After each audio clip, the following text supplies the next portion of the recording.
no compromise. உங்க சைடுலயும் எங்க சைடுலயும். It's a GT promise. GT Holidays, South India's #1 travel brand. இப்போது புதிய அறிமுகம் ஆச்சி ஹோட்டல் சாம்பார் 50 கிராம் ரூபாய் 20 மட்டுமே. தமிழர்களின் நம்பர் 1 சாய்ஸ் தமிழ் மேட்ரிமோனி.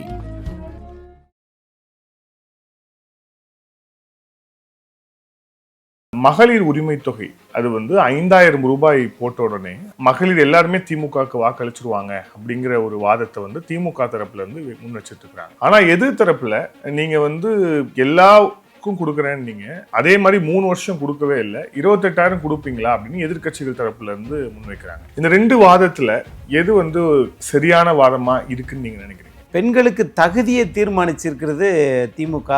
இந்தந்த தகுதிகள்லாம் இருந்தா, அரசு ஊழியராக இருந்தால் வருமான வரிகள் கட்டினால் இருந்திருந்தா அவங்களுக்கு 1000 ரூபாய் இல்லை. அப்படி 2021க்கு முன்னாடி சொல்லியிருந்தா இந்த ஆட்சியே வந்திருக்காது சார்.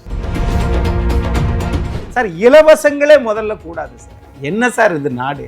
1000 ரூபாய்க்கு நம்ம இவர்களிடம் அரசாங்கத்திடம் கையேந்தி நிற்பதற்குத்தான் இங்கே 78 ஆண்டு கால சுதந்திர இந்தியாவில் ஒரு நாடு வளர்ந்துருக்கிறது, வளர்ச்சி பெற்றிருக்கிறது. அப்படின்னா இது எங்க சார் போய் சொல்றது? தேமுதிக அங்க போனதாகட்டும், ஓபிஎஸ் இப்போ சொல்றதாகட்டும், திமுக மேலும் மேலும் உங்களுடைய கூட்டணி பலமடைந்து கொண்டே போகிறதுங்கிற பெர்செப்ஷன் தானே வெளியே வருது. அப்ப பெர்செப்ஷன் வார்ல அதிமுகவை விட திமுக தான் முன்னணியில் இருக்கு அப்படிங்கிற ஒரு பார்வை இருக்கு. நான் கேட்குறேன், நீங்க பெர்செப்ஷனா இருக்கட்டும், தேர்தல் யுக்தியா இருக்கட்டும், இதெல்லாம் விடுங்க சார். திமுக நல்லாட்சி நடத்துறேன்னு சொல்றீங்களா, ஏன் தனிச்சு நிற்க வேண்டியதானே? மக்கள் உங்களை நம்பல. 2019 நம்பினாங்க, பாஜகவை எதிர்த்தீங்க. 2021 நம்பினாங்க, 21க்கு பிறகு உங்களை நம்பல. இவர்கள் செய்த சாதனை கமலையும் ரஜினியும் சேர்த்து வச்சதுதான் சாதனை. 47 வருஷம் கழிச்சு இதுதான் சார் சாதனை. தன்னுடைய மகனை துணை முதலமைச்சர் ஆக்கியதுதான் சாதனை. ஆண்களை குடிக்க வைத்ததுதான் சாதனை. பெண்களுக்கு 28,000 ரூபாய் கொடுக்காம விட்டு போனதுதான் சாதனை. 2026ல வெற்றி பெறாது. ஒருவேளை வெற்றி பெற்றால் முதலமைச்சர் திரு உதயநிதி ஸ்டாலின், துணை முதலமைச்சர் வயசு இல்லை, வயசு இருக்குமே ஆனால் இன்பன் உதயநிதி துணை முதலமைச்சர், எழுதி வைத்துக் கொள்ளும். இதுதான் நடக்கும். அப்புறம் என்ன பெரிய ஜனநாயகம் இருக்குங்க? ஆதரணியர்களுக்கு அன்பு வணக்கம். இன்றைய சிறப்பு நேர்காணலில் நம்முடன் இணைந்திருக்கிறார் அரசியல் விமர்சகர் அக்னீஸ்வரன் அவர்கள். வணக்கம் சார். வணக்கம் வினோத் சார். மகளிர் உரிமை தொகை அது 5000 ரூபாய் போட்ட உடனே அது மிகப்பெரிய ஒரு பேசுபொருள். மகளிர் எல்லாருமே திமுகவுக்கு வாக்களிச்சிருவாங்க அப்படிங்கிற ஒரு வாதத்தை திமுக தரப்புல இருந்து முன் வச்சிட்டு இருக்கிறாங்க.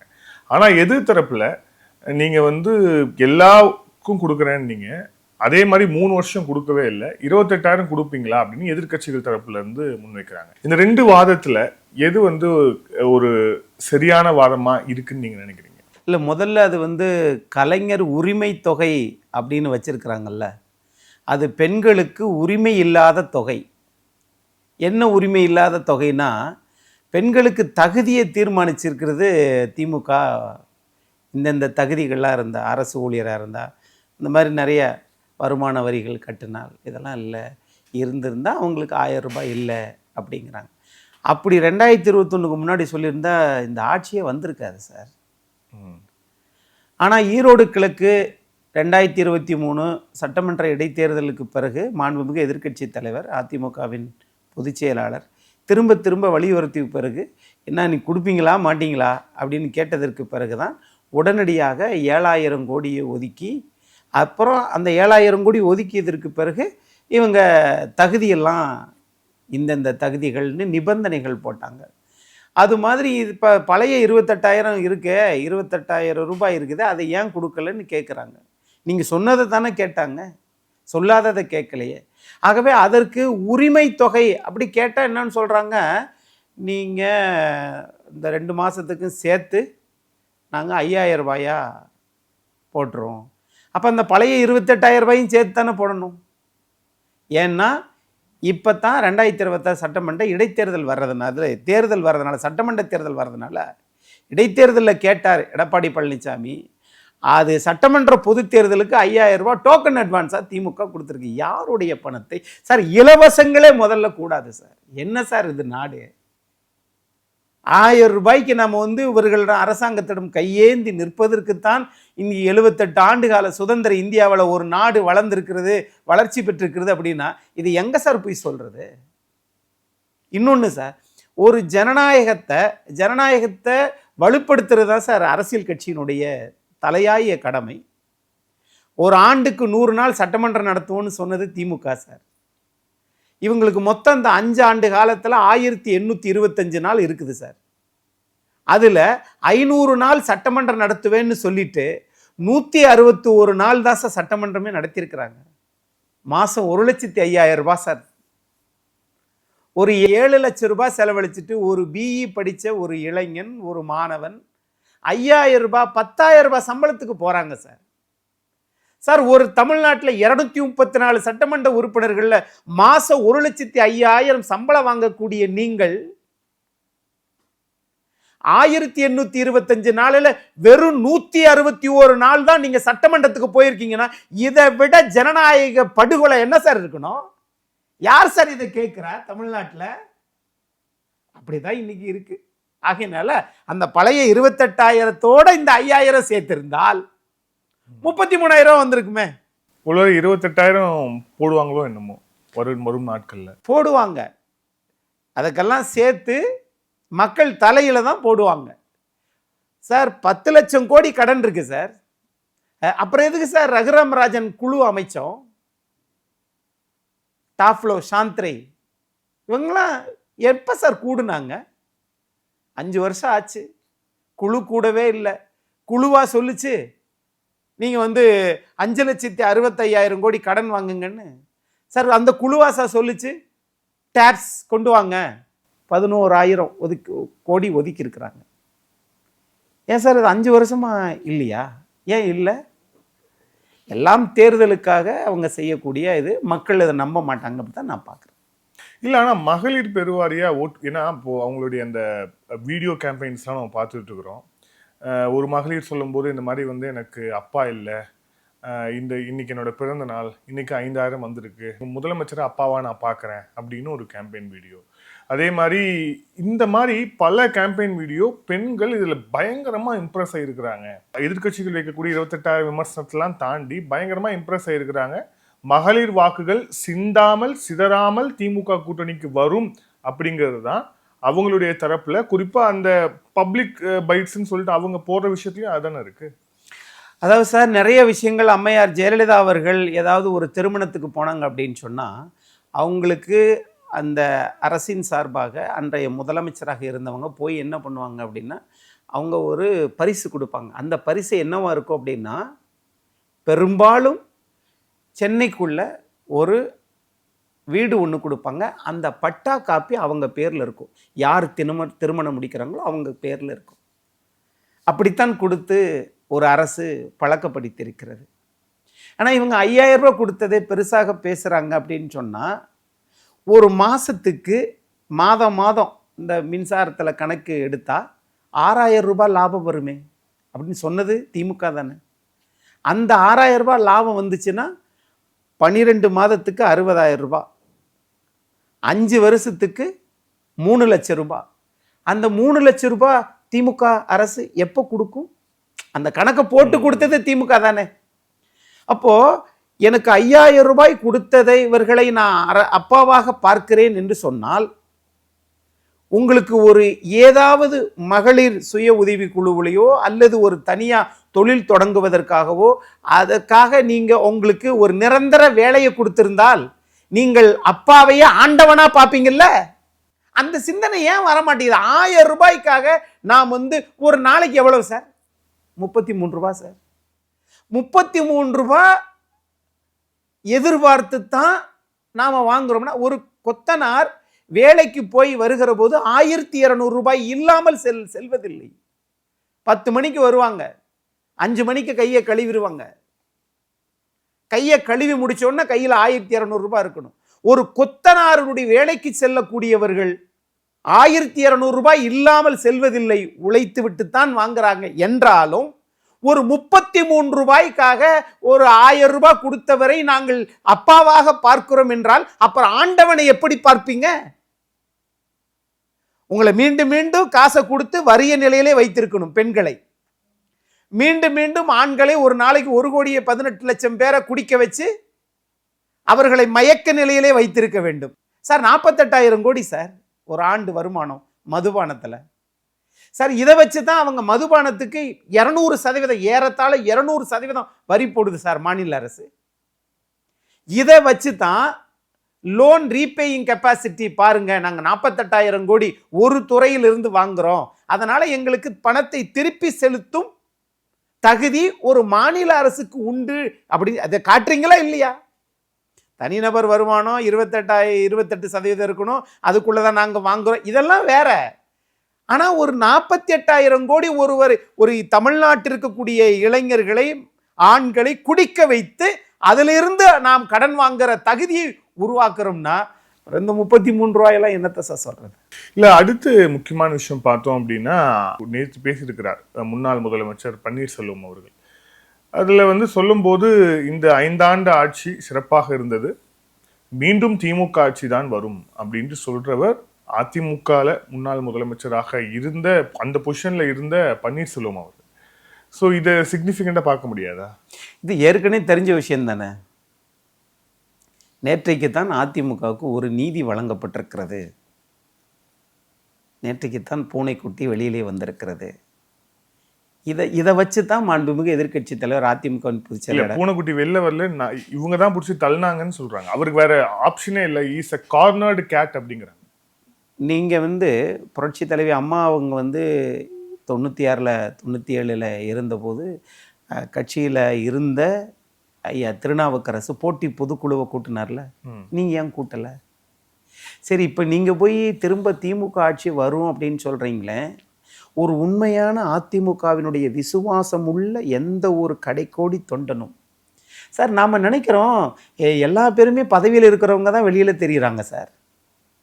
எந்த பதவியும் அனுபவிக்காமல் அழுக்கு வெட்டி கட்டிக்கிட்டு பதாதைகை ஒட்டிக்கிட்டு மைக்கை பிடிச்சிக்கிட்டு அது கோஷம் போட்டுக்கிட்டு சுவரொட்டியை எழுதிக்கிட்டு சுவர் விளம்பரம் எழுதிக்கிட்டு கொடிய கருப்பு சிகப்பு வெள்ளை அண்ணாவினுடைய கொடியை பிடிச்சிக்கிட்டு வாழ்றாங்களே, அவங்க எல்லாரும் அதிமுக பதவி எம்எல்ஏ எம்பி அமைச்சர் சேர்மன் ஆயிட்டாங்களா சார்? அவங்கெல்லாம் திமுக ஆட்சி வரணும்னு சொல்றாங்களா சார்? ஆனால் ஒரு 3 முறை முதலமைச்சர் சார். இன்னொரு விஷயம் சார், வினோத் சார், எனக்கு நேற்று இரவு நான் ரொம்ப யோசித்தேன். சுதந்திர இந்தியா நீங்கள் தெரிஞ்சால் சொல்லுங்கள், நான் உங்கள்கிட்ட கேள்வி கேட்குறேன்னு இல்லை, பார்த்துட்டு இருக்கிற மக்களுக்காக நான் இதை கேட்குறேன்.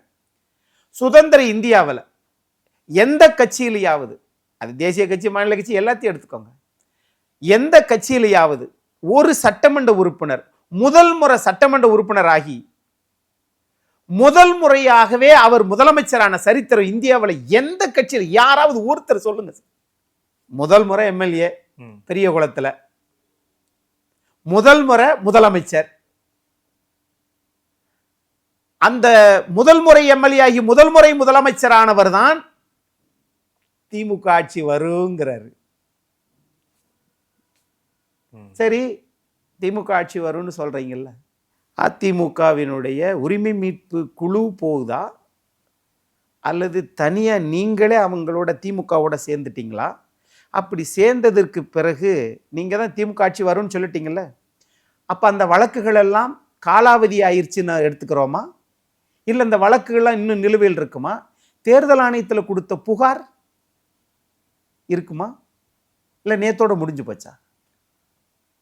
கட்சி தாவல் தடுப்பு சட்டம் இருக்கு. ஆமா. ஆகவே நீங்க இன்னொரு ஆட்சி வரும்ன்றீங்க.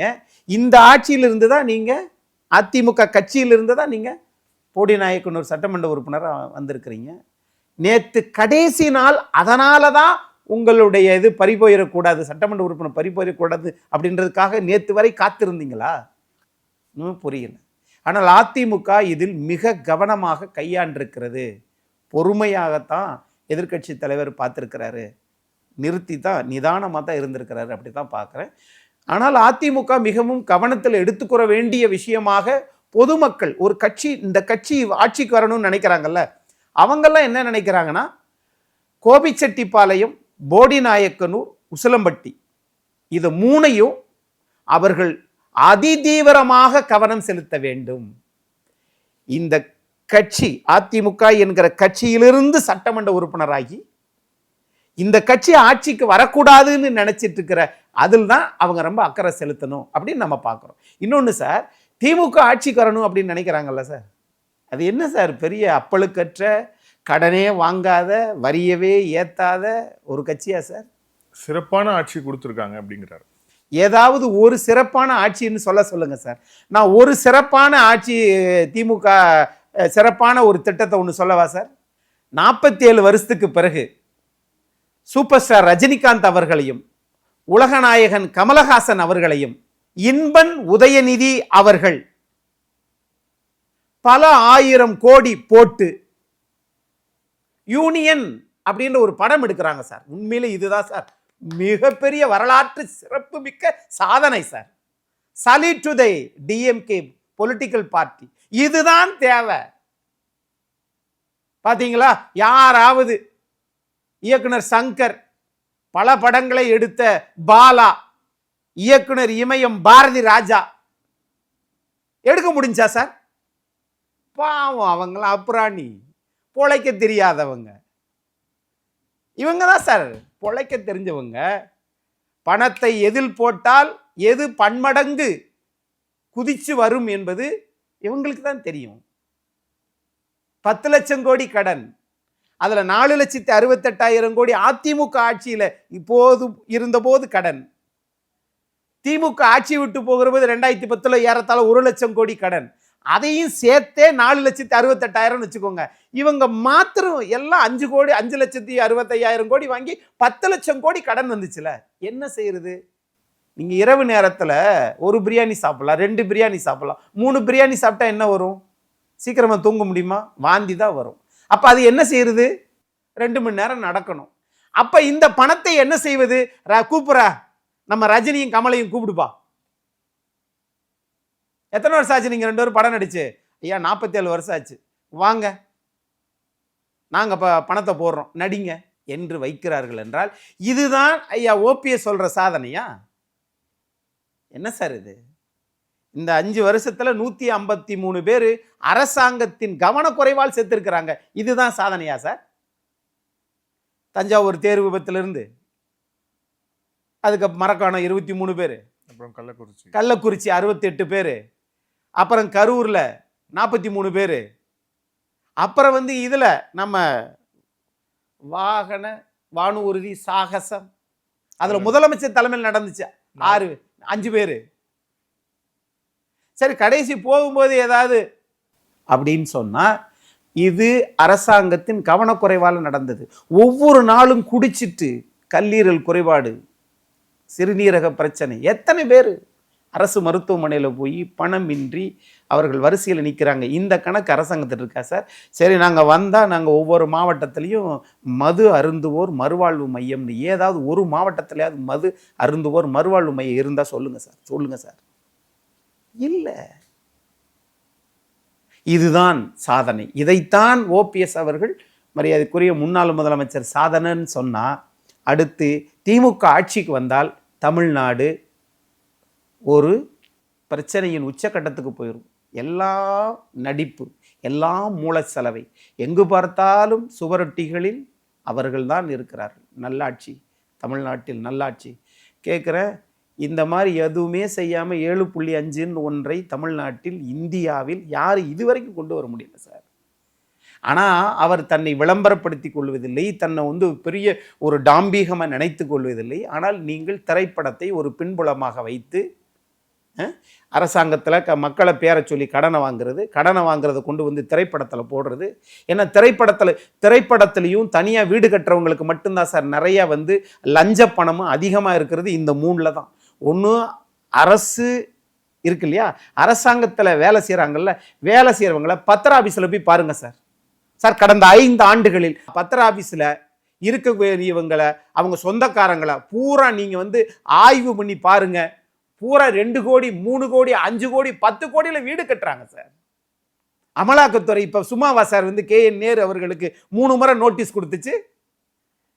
நகராட்சியில் இன்னைக்கு நீங்க எடுத்தது முறைகேடுன்னு சொல்லி உயர்நீதிமன்றம், சென்னை உயர்நீதிமன்றம் சொல்லிருச்சா?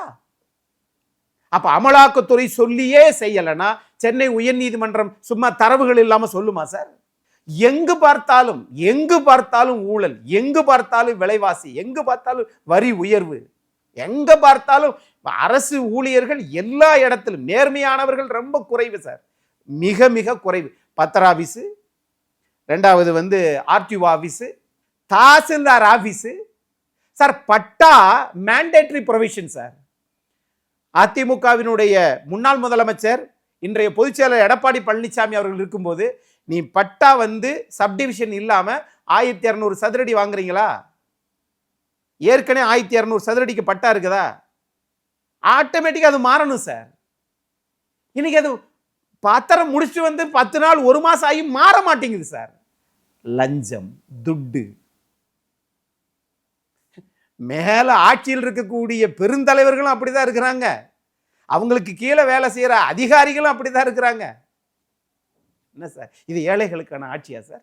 அப்படி ஏழைகளுக்கு ஆட்சின்னா 7.5% 10% மாத்திருக்கலாம்ல. இதுல இன்னொரு விஷயம் இருக்கு. இப்போ இது நம்ம தேர்தல் அப்படின்னு யோசிக்கும் போது டைரக்டா வந்து ஃபீல்டு வார் அப்படின்னு ஒன்று இருக்கு, பெர்செப்ஷன் வார் அப்படின்னு ஒன்று இருக்கு. ஸோ ஃபீல்டு வார்ல பலம் பொருந்திய கட்சியாக அதிமுக இருக்கிறது அப்படிங்கிறத மாற்றுக்கிறது கிடையாது. ஆனா பெர்செப்ஷன் வார் அப்படின்னு வரும்போது தேமுதிக அங்க போனதாகட்டும், ஓபிஎஸ் இப்போ சொல்றதாகட்டும், திமுக மேலும் மேலும் பலமடைந்து கொண்டே போகிறது, அவங்களுடைய கூட்டணி பலமடைந்து கொண்டே போகிறதுங்கிற பெர்செப்ஷன் தானே வெளியே வருது. அப்போ பெர்செப்ஷன் வார்ல அதிமுகவை விட திமுக தான் முன்னணியில் இருக்கு அப்படிங்கிற ஒரு பார்வை இருக்கு. நீங்க பெர்செப்ஷன் அப்படின்னு பார்க்கும்போது இது பயத்தின் வெளிப்பாடா ஏன் நீங்க பார்க்க மாட்டேங்கிறீங்க? நீங்க ஒரு தேர்வு நடக்குது, நீங்க கையில பிட்டு கொண்டு போனீங்கன்னா என்ன அர்த்தம்? நீங்க படிக்கல, படிக்காதது வந்துருச்சுன்னா எடுத்து எழுதிக்கலாம். ஒரு யுத்தத்துக்கு போறீங்க, ஒரு சண்டைக்கு போடுறீங்க, உங்க யாரோட சண்டை போடுறீங்களோ அவங்க ஒரு ஆளா வர்றாங்க அல்லது 2 பேரா வர்றாங்க, நீங்க 50 பேரா போனீங்கன்னு என்ன அர்த்தம்? பயத்தின் வெளிப்பாடு. அப்புறம் ஹவுஸ்ஃபுல் வேற சொல்லிக்கிறீங்க. நாங்கள் வந்து நிறைய உங்களுக்கு சார் நான் கேட்குறேன், நீங்கள் பெர்செப்ஷனாக இருக்கட்டும், தேர்தல் யுக்தியாக இருக்கட்டும், இதெல்லாம் விடுங்க சார். திமுக நல்லாட்சி நடத்துகிறேன்னு சொல்கிறீங்களே, ஏன் தனிச்சு நிற்க வேண்டியதானே? மக்கள் உங்களை நம்பலை. 2019 நம்பினாங்க, பாஜகவை எதிர்த்தீங்க. 2021 நம்பினாங்க, 21க்கு பிறகு உங்களை நம்பலை. நீங்கள் என்ன சொன்னாலும் எத்தனை பேர் தேமுதிக திரு ஓபிஎஸ் எத்தனை பேரை கூட்டணி வைத்தாலும் திமுக ஆட்சியை இழப்பது உறுதி. ஆளுங்கட்சியா திமுக வராது. நீங்க இப்போ இது தேர்தல் பயம்னு சொல்றீங்க, இன்னொரு பக்கம் கூட்டணி கட்சிகள் அங்க போறாங்க இல்லையா, அவங்களோட பெர்செப்ஷன்ல இருந்து பார்க்கும்போது அவங்களுக்கு அதிமுக ஜெயிக்குங்கிற ஒரு நம்பிக்கை இல்லை அப்படிங்கிற ஒரு இதுவும் வைக்கப்படுது. இப்ப தேமுதிக மட்டும் அதிமுக தான் அடுத்த ஆட்சி அப்படின்னு அவங்க நினைச்சிருந்தாங்க, தெரிஞ்சிருந்தாங்கன்னா அவங்க போயிருக்க மாட்டாங்கன்ற ஒரு பெர்செப்ஷனும் இருக்கு. தேமுதிகவை பொறுத்தளவில் அது அதிமுகவுடன் கூட்டணி வச்சதுனால தான் சட்டமன்ற எதிர்க்கட்சியாகவே வந்தாங்க. ஆனால் 2021 அவங்க வாங்கிய வாக்கு சதவீதம் 6%. 2024 அதிமுகவுடன் கூட்டணி வச்சாங்க, 2.3%, 2.5% எடுத்தாங்க. இப்போ மீண்டும் திமுகவோட போய் சேர்ந்துருக்கிறாங்க. அதெல்லாம் தாண்டி அவர்களுக்கு சில நிபந்தனைகள் இருக்குது, அங்கே தான் போய் ஆகணும் அப்படின்றதில் அப்படின்னு முடிவெடுத்துட்டாங்கன்னா அதுக்கு எதுக்கு நீங்கள் கோயம்புத்தூரில் போய் திரு ராஜ்நாத் சிங், திரு எல் முருகன் அவங்களெல்லாம் ஏன் பார்க்கணும்? அதிமுகவினுடைய கொறடா திரு எஸ்பி வேலுமணி அவர்களை ஏன் போய் பார்க்கணும்? இது வந்து என்னென்னா ரெட்டை குதிரையில் பயணம் பண்ணுறதுக்கு முயற்சி பண்ணுவது. 6+1 8+1+, அதைத்தான் தேமுதிகவினுடைய தலைவர் எதிர்பார்த்திருக்கிறார். அது கிடைக்கதா இல்லையன்றதை பொறுத்து தான் பார்க்கணும். இல்லை, அதான் அவங்க கூட்டணிக்குள்ளே போயிட்டாங்க அப்படிங்கிறது ஒன்று. இப்போ ரெண்டாவது, இப்போ இந்த கூட்டணி கட்சிகள் இப்போ குறிப்பாக இப்போ ராமதாஸ் அவர்கள் என்ன முடிவு எடுக்க போகிறார் அப்படிங்கிற ஒரு இது இருக்கு. ஸோ ராமதாஸ் அவர்கள் அதிமுகவை நோக்கி மீண்டும் வருவதற்கான வாய்ப்பு இருக்குன்னு நினைக்கிறீங்களா? ஏன்னா சி.வி. சண்முகம் உள்ளிட்டவர்கள் அன்புமணி அவர்களிடம் பேசியிருக்கிறார்கள் அப்படின்னு ஒரு தகவலும் பார்க்குறோம். ராமதாஸ் அவர்கள் என்டிஏக்குள்ள வருவதற்கான வாய்ப்பு இன்னமும் இருக்கிறது அப்படின்னு நினைக்கிறீங்களா? இல்லை சார், அது வந்து அந்த கட்சி எடுக்க வேண்டிய முடிவு. திரு அருள் அவர்கள் அதிமுகவின் பொதுச் செயலாளரை பார்த்து சந்திச்சிருக்கிறாங்க. ஆகையினால 4.2% 2024 தேர்தலில் பாட்டாளி மக்கள் கட்சி எடுத்திருக்குது. அதனால் அது வந்து ஒரு மாம்பழத்தை ரெண்டாவெலாம் இது பண்ண முடியாது. ஆகையினால எல்லோரும் ஒன்றாகத்தான் தேர்தலை சந்திப்பாங்க அதிமுக கூட்டணியோட. அப்படி தான் நான் பார்க்குறேன். இன்னொன்று, திமுக கூட்டணி கட்சிகளெல்லாம் ஒரு பர்செப்ஷன் வார் இது பண்ணுறாங்க அதிமுக அப்படின்னு நினைக்கிறாங்கன்னு சொன்னீங்கல்ல. திமுகவில் கூட்டணி இருக்கிற கட்சிகள் 2021 தேர்தலில் நின்ற கட்சிகள் 4 கட்சிகளுக்கு அது தேர்தல் ஆணைய அந்த அங்கீகாரம் ரத்தாயிருச்சு. இதை எங்கே போய் சொல்லுது? காரணம், அந்த திமுகவோட கூட்டணி வச்ச கட்சிகள் திமுகவாகவே மாறிட்டாங்க. அவங்க சின்னத்தில் நின்னது. அப்போது இது எவ்வளவு பெரிய பலவீனம். இதை யாரும் பேசாத அளவுக்கு திமுக தகவல் தொழில்நுட்ப பிரிவு பார்த்துக்கிறாங்க. அப்படி தான் நான் பார்க்குறேன். இதை பற்றி அந்த கட்சிக்காரங்களும் கவலைப்படலை. இப்போ விசிகா இத்தனை வருஷமாக கூட்டணியில் இருக்கிறாங்களே, அவங்களுக்கு ஒரு ராஜ்யசபா உறுப்பினர் ஏன் தரலை? கேட்பாங்கன்றீங்க, கேட்க மாட்டாங்க. கேட்க முடியுன்றீங்க, முடியாது. ஆனாலும் விசிகா திமுகவுக்கு தான். அப்போது மக்கள் என்ன நினைப்பாங்க? என்னப்பா இது, கூட்டணி கட்சியாக திமுகவோட சேர்றாங்க, அந்த கட்சிக்கு உரிய அங்கீகாரம் போயிருச்சு, ஆனாலும் கூட்டணியை விட்டு நாங்கள் வெளியில் வர மாட்டோம் அப்படின்னா அவர்கள் பாதுகாப்பாகவும் செல்வாக்காகவும் இருக்கிறதான் பார்க்குறாங்களே ஒழிய கட்சியோ கொள்கையோ சின்னமோ ஒன்றும் இல்லை. அவர்கள் கரைந்து போயிருக்கிறார்கள். அப்படி தானே பார்ப்பாங்க. அப்படி தான் நான் பார்க்குறேன். இதில் இன்னொரு பக்கம் திமுக காங்கிரஸ் கூட்டணி இன்னும் உறுதியாகாத ஒரு சூழல் வந்து நீடிக்குது இல்லையா? அதுவும் குறிப்பாக கேசி வேணுகோபால் வந்து முதலமைச்சரை பார்க்க ட்ரை பண்ணார், ஆனால் அனுமதி மறுக்கப்பட்டது அப்படிங்கிற தகவலும் ஒரு பக்கம் இருக்குது. ஸோ அந்த அந்த இது பேட்சப் ஆகும்னு நினைக்கிறீங்களா, இல்லை அதுலேயும் ஏதாவது சிக்கல் வருவதற்கான இன்னும் சிக்கல் வருவதற்கான வாய்ப்பு இருக்குன்னு நினைக்கிறீங்க? சார், அங்கே வந்து மொனோபொலி திமுக வந்து நாங்கள் எடுக்கிற முடிவு தான் அப்படின்றதுல கூட்டணி ஆட்சி ஒத்து வராதுன்னு சொல்லிட்டார்ல. காங்கிரஸில் ஏதாவது பேசுகிறாங்களா? இல்லை, மாணிக்கம் தாக்கூர் அதுக்கப்புறம் தானே பேசவே ஆரம்பிச்சார். அதுக்கப்புறமும் பேசிட்டு தானே இருக்காரு. வேணு நைத்தாயோ சார், காங்கிரஸ் கட்சிக்கு தலைவர் யார் சார்? கார்கே. தமிழ்நாட்டில் சார் திரு செல்வ பெருந்தகை. அவர் பேசுகிறாரா சார்? பேசக்கூடாது. டீச்சர் இருக்கிறாங்க, கிளாஸில் அமைதியாரு. இங்கே திமுக தலைவர் இருக்கிறாரு. யாருன்னு நினச்சிங்க? காங்கிரஸ் கட்சிக்கும் அவர் தான் தலைவர், திமுகவுக்கும் அவர் தான் தலைவர், தமிழ்நாட்டின் முதலமைச்சர் தான் எல்லா கட்சிக்கும் தலைவர்.